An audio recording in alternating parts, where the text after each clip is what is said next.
Hey friends, looking for some great business content other than right here on Accelerate?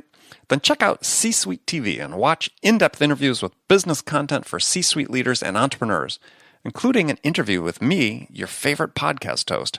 And it's all on demand.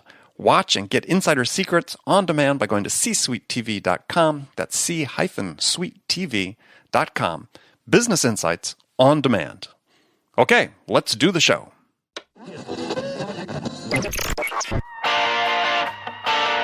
It's time to accelerate.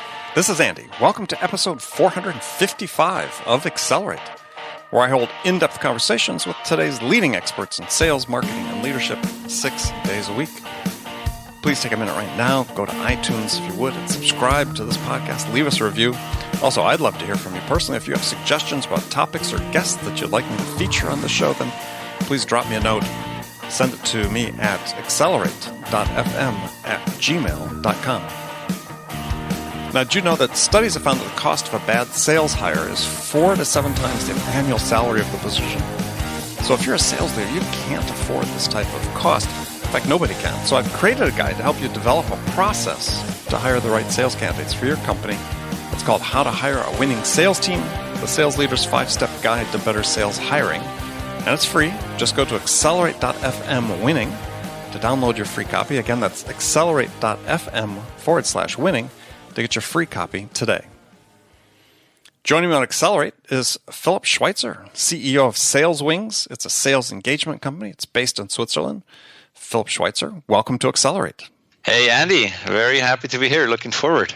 Yeah. God, I wish we could have been doing this interview in person. In Switzerland, we could go out and do some skiing.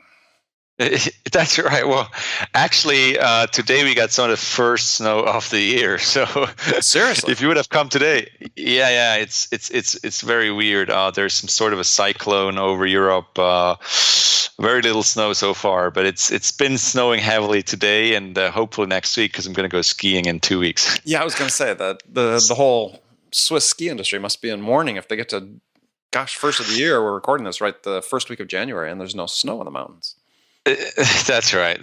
So I'm positive there's still some coming. All right. Well, I'll join you in 2 weeks then. So sounds good. So maybe take a minute, introduce yourself a little bit more. Maybe tell us how you got your start in sales.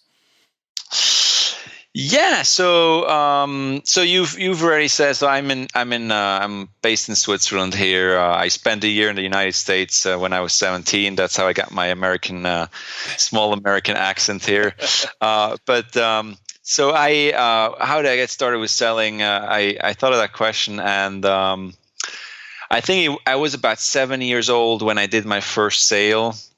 And we had a bunch of stuff in the cave and in the cellar, and my mom said, there's this kind of yard sale going on in the village, and if you want, you can go and you can sell that stuff. And I said, okay, well, why not Saturday afternoon or something? So I packed a huge trolley that my mom would use to go shopping, and I put all the stuff in. You kind of have an old wallet. To some kind of a clock from my granddad, all that kind of stuff. And I sold practically everything in like 3 hours, and it was so much fun. So I knew I had a talent. Right. But, it wasn't my dream all after to get a salesperson. But I think I realized very quickly that if you don't know how to sell and how to sell yourself and your ideas and convince what you're passionate about, you're not going to go very far. Right. So my first real job was right after university. I was working in a startup. We sold solar bags. Solar bags. Okay. Right? So quite extremely expensive bags with a flexible solar panel. Charge your iPhone right there in your bag. Okay, got it. In about 5 hours, it charged your iPhones. and if you're outside. With that side of the bag facing the sun, yeah, all those things. Exactly. So hard sale, right? But no. So I like people. I studied hospitality management. I like to talk to people, and think that's one of the key ingredients. So I slowly slid into it. Right. So what was the impetus then to start SalesWings? I mean, what was missing that you saw as an opportunity? Yeah, so I think, Andy, there is a growing gap between companies that deploy technology effectively and others who ignore it. And technology is part of the fault or part of the blame to be put on why some companies, particularly smaller companies, don't use technology as they should or not at all. Mm-hmm. So SalesWings is probably the simplest way on the planet to prioritize the strongest lead for an organization. The idea came out of I was working at a startup for about 2 years, software as a service. We were selling web-based online accounting packages. We'd use a product called Pardot from Salesforce. Sure, I remember Pardot, right? Yeah, so highly effective marketing automation platform, but on the expensive side, both in terms of licensing and particularly maintenance. So already not a great start for smaller companies, but also requiring quite advanced understanding of marketing processes, nurturing, and so on. So I felt there was a need for resources to support it. I mean, it's not trivial to put together sequences and all those things. Exactly, you're totally right. So SalesWings is really a way to take a company that uses MailChimp, SendLoop, any kind of CRM. Could be Salesforce, could be another one. They wanna benefit from a predictive lead scoring, from a website tracking. They can deploy SalesWings in a few minutes. We're not talking about weeks. We're not talking about tons of resources. It's a simple and effective way to draw attention to the strongest leads. Okay. Well, I mean, and there are a lot of tracking tools out there in terms of people, opening emails, yada, yada, yada, yada. So you're doing something beyond just looking at that, though, right? I mean, what does your algorithm look at to sort of say, okay, because you, as I understand it, I mean, looking at the product, your scoring is pretty simple too. It's basically one of 3 categories, right? You're hot, warm, or cold. That's right. So when we looked at building our lead scoring, we obviously started doing research into buying signals of customers, and it's not the sheer quantity of data that you're putting into the algorithm which will determine how accurate your prediction is. It is, you need a certain quantity, you need a certain historical data about leads buying signals, but you definitely also need a high quality of that data. Is it reliable? So as opposed to bigger predictive analytics suites such as Lattice engines or Infer, we uniquely focus on website activity. Okay. So our customers need to have a website which is informative, which can play a role in the buying decision process of the customer, which is often the case today.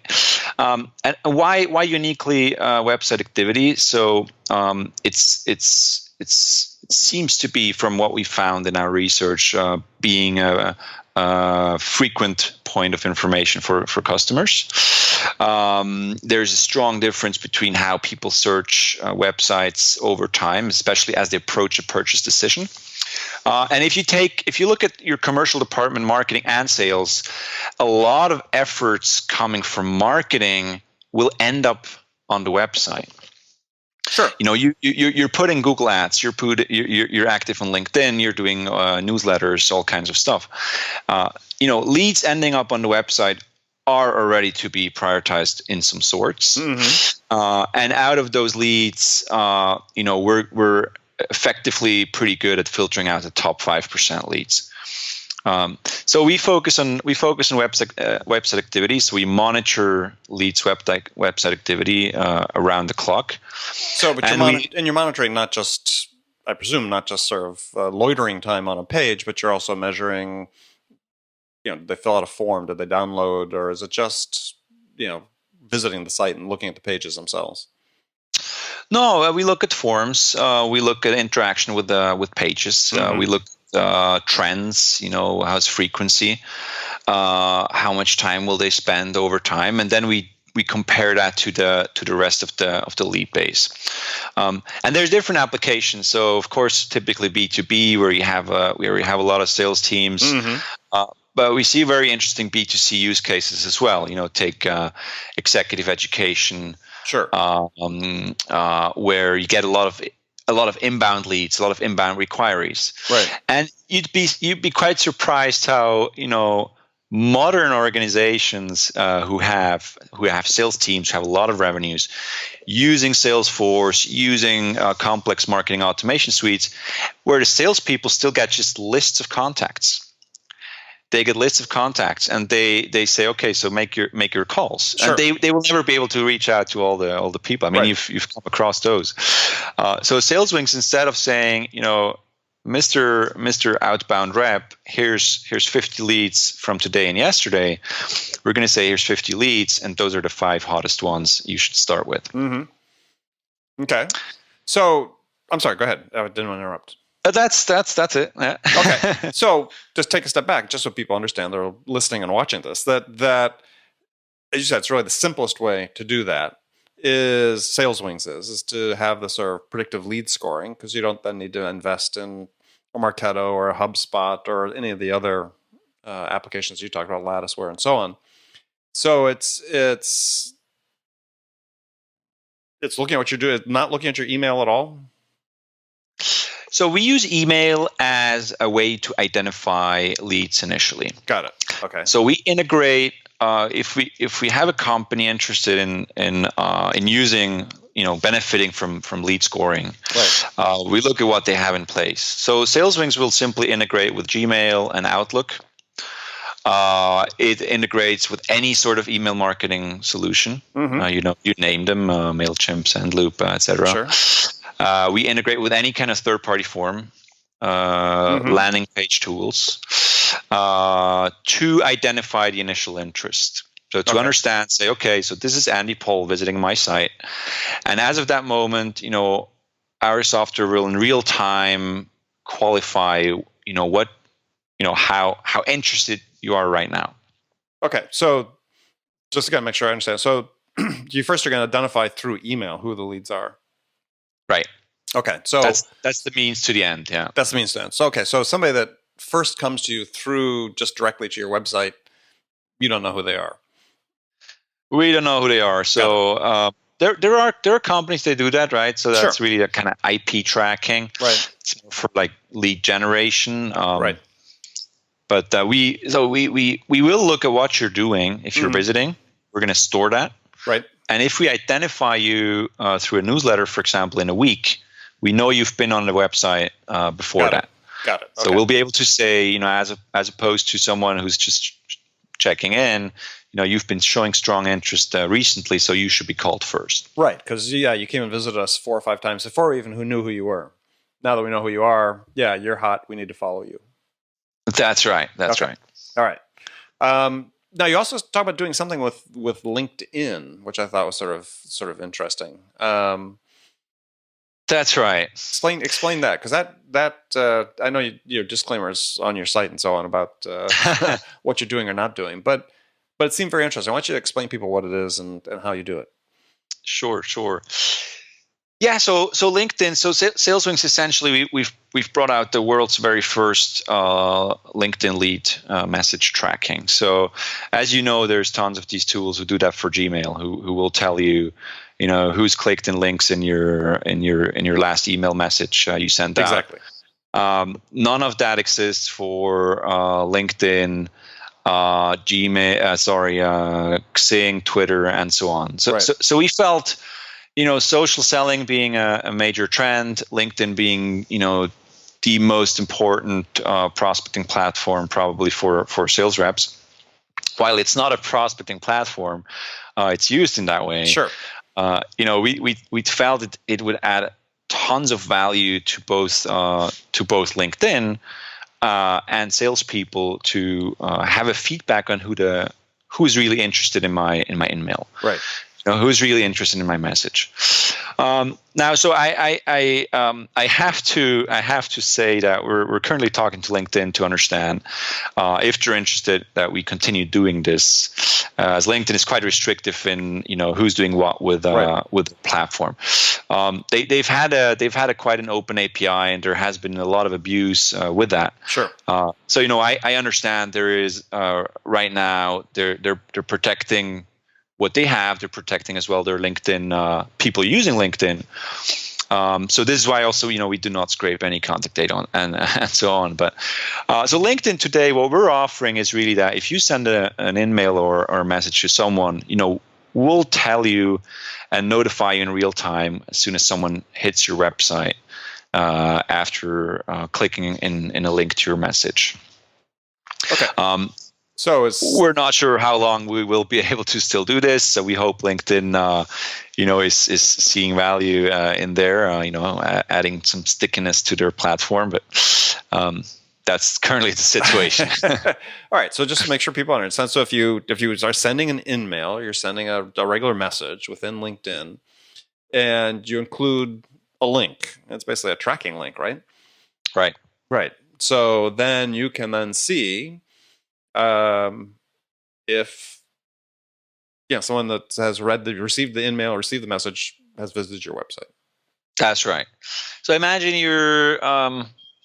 So here's a bit of a dummy example, because it probably happened to all of us. You have a person from India selling SEO services or selling selling a web happens, service, yes.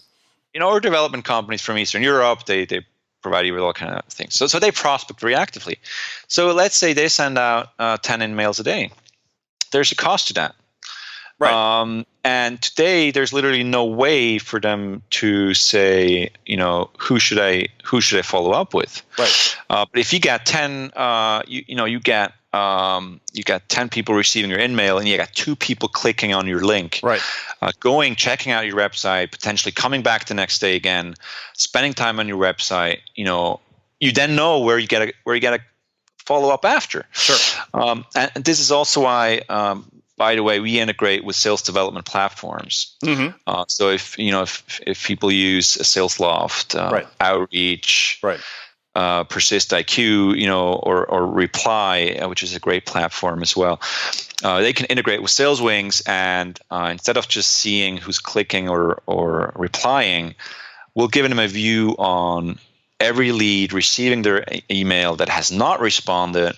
Have they been researching myself actively? Have they been researching my company actively after receiving my messages? Right.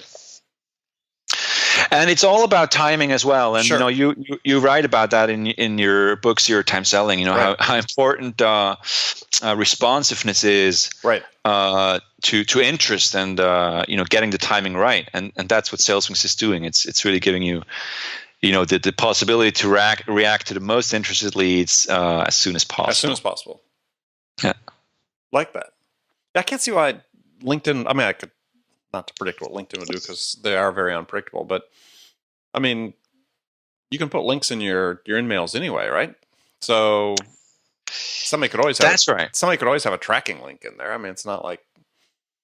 Yeah, that's right. So that's right. That's the great thing about SalesWings. So if you send an email to someone and we're automatically going to generate these tracking links, we're automatically going to create a lead in SalesWings, without scraping any contact data and so on. So we're just automating something everybody's already doing. But yeah, so we're working with LinkedIn. We consider them having a great platform. We don't want to upset them either, and we're confident they're gonna open up again one day. Because I think the most successful web platforms, one being Salesforce, their success relies on having an ecosystem around, promoting that platform actively, making it better. So we feel absolutely making it better. I think that many people would say that their ROI on Salesforce depends on these additional applications. Exactly, it's one of their key selling proposition, right? Right. So yeah, so LinkedIn is we believe will go into that direction, and they're already doing that. So they have a CRM partner program. They're integrating already with Salesforce Dynamics. They're planning to do that with NetSuite. So they're going to that direction. So we very much hope we'll be one of the first ones who are a bit outside of the CRM that can offer something like that. With LinkedIn agreeing to it. Sure. So for people listening, why don't you explain who your ideal client profile is, or what your ideal client profile is? Yeah. So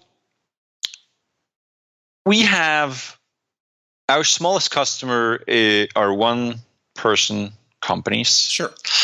Sending out newsletters, who want to see who of their lead base is most interested in what they do, and they can afford that. Because it doesn't, because of the time it takes, which is practically zero, and because of our price tag. Our biggest company today has about 5,000 employees. They have an outbound sales team of 30 people who need to prioritize every day a very large number of leads. So we have a use case there.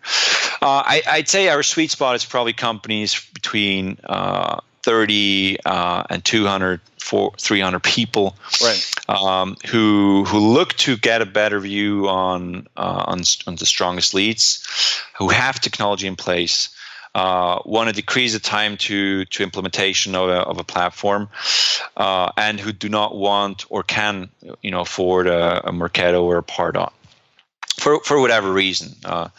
Well, interesting. Do you have clients that actually have Marketo, HubSpot, or Pardot, but then use your system because, there's virtue in the simplicity, right? I mean, one of the things is, we can score leads on a 1 to 10 scale, but what's that mean, right? What's a 7 mean? What's a 4 mean? What's a 9 mean? And that's the virtue and simplicity is, hot, warm, cold. I mean, it's pretty straightforward. Exactly, and sales guys. They need simplicity. They need to have tools which make sense out of data, because there's so much data and signals and information, intelligence about leads, but they cannot spend their time, analyzing all of that. They need to zero in on top leads, then dive into these leads, and then do more research about them. And so yes, the answer is yes. We have customers who do use, for example, Salesforce Marketing Cloud, and other marketing automation platforms. Why? Because typically these big solutions have been built with marketing in mind. They do offer lead scoring. Some of them take way too long to build these lead scores, so they will take hours to calculate lead scores in large databases. SalesWings is real time. We're proud to say that we can qualify up to 5,000 leads in less than 10 milliseconds, which is pretty incredible. But we're able to do that if required. But there's a real time effect of it, and there's the predictive side to it, which is that SalesWings will not just build a score. So if you have 20,000 leads, let's say, we're not giving you the 3,000 best leads, because that doesn't make any sense. Sure. We're telling you who's hot right now, and then they'll turn colder again. Sure.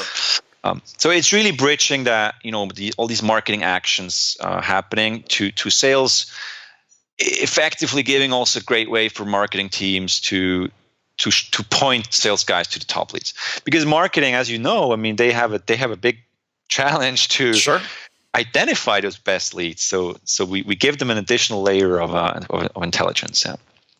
Yeah, I mean, it's a sales-focused lead scoring, if you will. So, on one hand, you think nominally that will reduce sort of the finger pointing about, hey, marketing telling sales we gave you all these good leads, and sales saying, they weren't any good at all. That's right. So, last question, sort of about the product is then it seems as if, though, that maybe I'm wrong, and you can feel free to tell me so, is you're doing this based on web visits, but there is this whole other idea about how people are engaging with the content that you provide them, right? So, which also talks about how, deals with how sales reps have to prioritize their time. Yeah. So, as I understand what you're doing then with SalesWings, it's more really sort of top of funnel, hot, warm, cold, as opposed to sort of lower level in the funnel. Once they've engaged, once they're in their buying process and you've engaged with them as a salesperson, then, there are these other platforms. I said they're more like content that you provided, clear slide, others like a name, that then measure the engagement based on what you've sent them. I mean, is that an area that you see folding in at some point or playing with, or how does that fit into your plan? I think that's a very good question, Andy. How do these tools play together? I think the way I come across a lot of tools. So yeah, I'm sure. ClearSlide is one. There's probably a sales technology for absolutely everything you can imagine. If not, there soon will be. Yes. There will be. Hopefully, because there should be. And I read this article from Workato, who automates workflows, and they see how bigger organizations have over 2,000 apps across the organization. That doesn't have to be just sales. Sure. But the trend is definitely having more apps which of some sort speak to each other and which are complementary. So a tool like ClearSlide or DocSend, I see fully complementary in a sales stack to SalesWings. Okay. And yes, you're right. So SalesWings is, if you look at the acquisition funnel, you'll have lead nurturing, sales lead qualification, and SalesWings is doing a fantastic job there, pointing at who are the leads you should look at right now. And DocSend will typically be, ClearSlide or these tools will typically be tools which give much more qualitative information as soon as there is an engagement already between a lead and the salesperson. So you're totally right. Well, I just want to make sure that people listening were clear in their own minds, where to use SalesWings, because that is, as you talked about, it is a big issue. I mean, it's you've got companies, that are, let's say they are a company where they are actually providing lists to their SDRs, their outbound team. In some cases, the SDR teams have to build their own lists, right?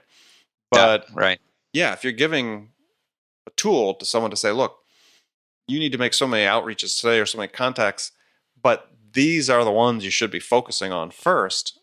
That I see is invaluable, and it is sort of the holy grail that a lot of companies are sort of trying to come up with products that using machine learning, AI, and so on. I think we'll see a bunch of these in 2017 and so on. Yeah, trying to help people in sales prioritize what they should do next. Yeah, exactly, and it's good you mentioned that, because I think it's worth talking about the role or importance AI and technology should take in our daily sales. We've talked about data that you're putting into your algorithm. Right. I read an article about a data scientist. I can't remember which company he's working for, but one of the marketing analytics companies, and he called the most difficult task, what he called the last mile, is to translate data into actionable, meaningful data for company. So let me make an example. You don't need AI to tell a sales guy that the CEO is a better lead than an intern. But you can come up with a very complicated algorithm which will actually tell you, hey, by the way, this is the CEO with 95% accuracy. He's a better lead than the intern. You know what I'm saying? So, yes. So don't get me wrong. SalesWings has a very strong technology in its backend. Sure. But what we're coming up with is not. It is what it is. It's pointing the sales guy to the best leads, right? And it helps them taking that next decision. But we're not telling the sales guy, you need to call now this lead. We're going to tell him, out of these 100, look at these 5, maybe these 10, and then you decide who you should be calling back. Right. Yeah.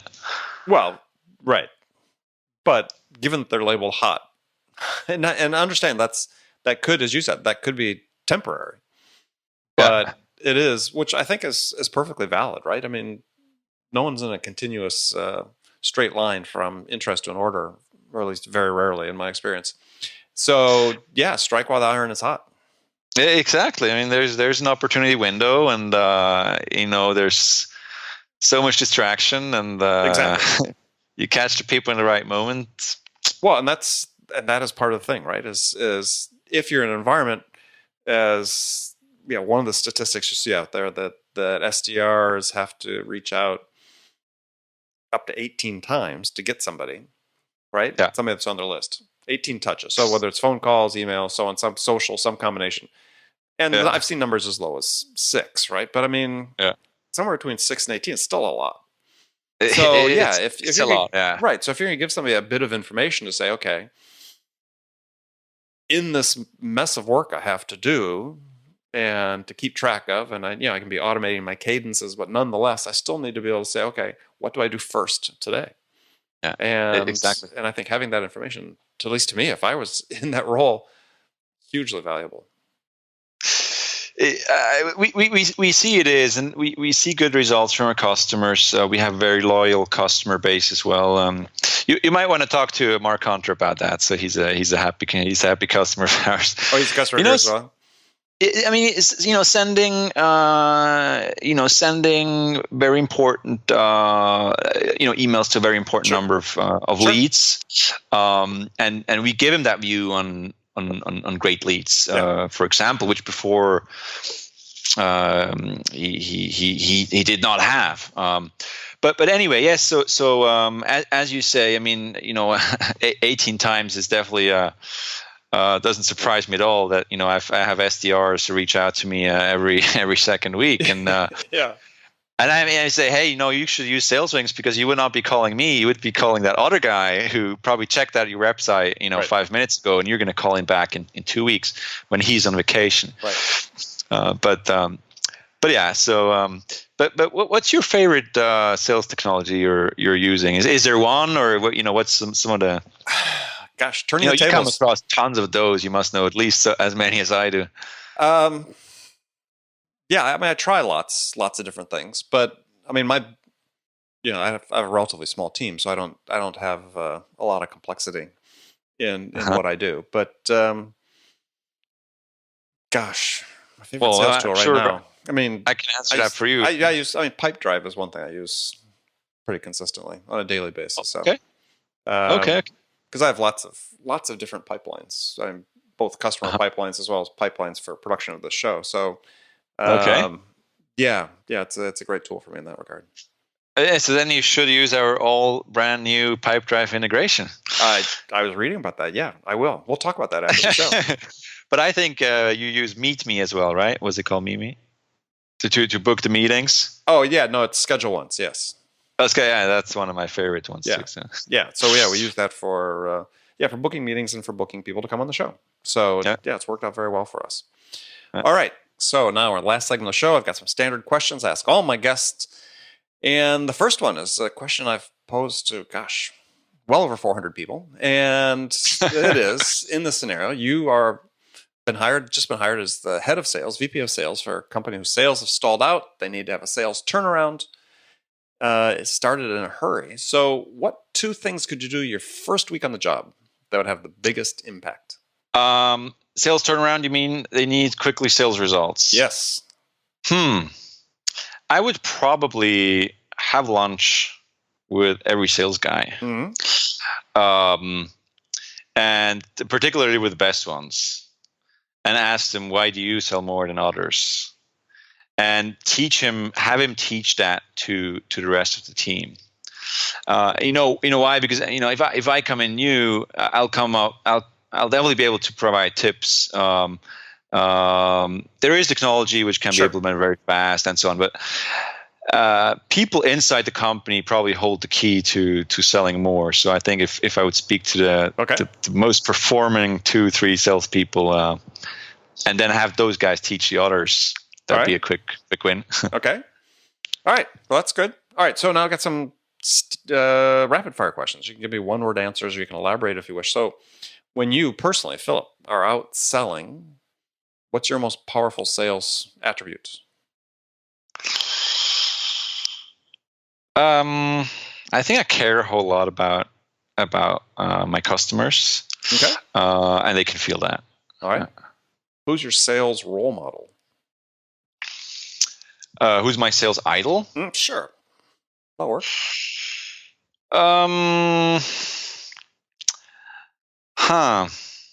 I have many. I mean, I have many. As I tell people, the default answer, if you can't answer, is me.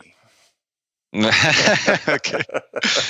I will say that I get inspired by people who sell to me. There's a lot of bad ones. One person was actually a support person working at Pardot from Salesforce. It was a customer success person. Sure. And it was, it was in a phase where we were still deciding whether or not that was the best product for us. And he was, I almost had to beg him to sell it to me. He was so passive, right, but so helpful. So I think that I'm sure that was part of his strategy as well. It probably was, yes. So that's all right. I guess that answered the question. That's fine. That's good. So, what's one book you'd recommend that every salesperson read? Apart from yours, of course. Apart from mine, thank you very much. But yes, apart from mine, I think when you start out, so I a lot of books I read are in German, so I cannot recommend them right now. But I read from Jeffrey Gitomer, the Red Book of Selling. I think it's actionable. Okay, that's great. I think it's a great book. It's actionable. I think that's something that people can start with. All right, we'll start there. All right, last question for you. What music is on your playlist? There's a lot. There's a lot. I think I listen to very different music types depending on my mood. One I can recommend is the soundtrack of Sugarman. Sugarman, okay. Sugarman, which is a fantastic CD of and a story, by the way, about a musician, guitar and ballades. Is that how you say it in English? Ballades, kind of blues. Oh, blues, right? Yeah. But it goes deep under your skin. Okay. And it's a CD I listen to quite often these days. And, and he was a musician from the 70s. Nobody heard of him, and it's a great story. I'll check it out. Listen, yeah, it's definitely on the list. I'll check it out. I hadn't heard that one. Sugarman, yeah. Sugarman, excellent. All right, well, Philip, thank you very much for joining me today. So tell people they can connect with you and find out more about SalesWings. Thank you, Andy. It's been great. Yeah. So how can they give people contact information for you and SalesWings? Oh, sorry. Okay, I didn't get that. So welcome anybody to send me an email, philip@saleswingsapp.com. Somebody wants to one L in Philip. Yeah, PHILIP @saleswingsapp.com. Check our website.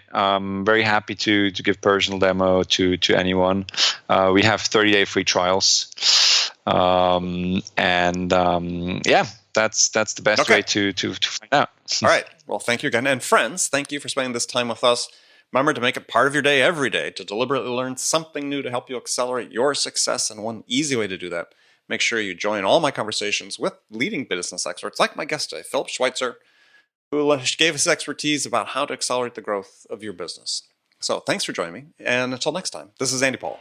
Good selling, everyone.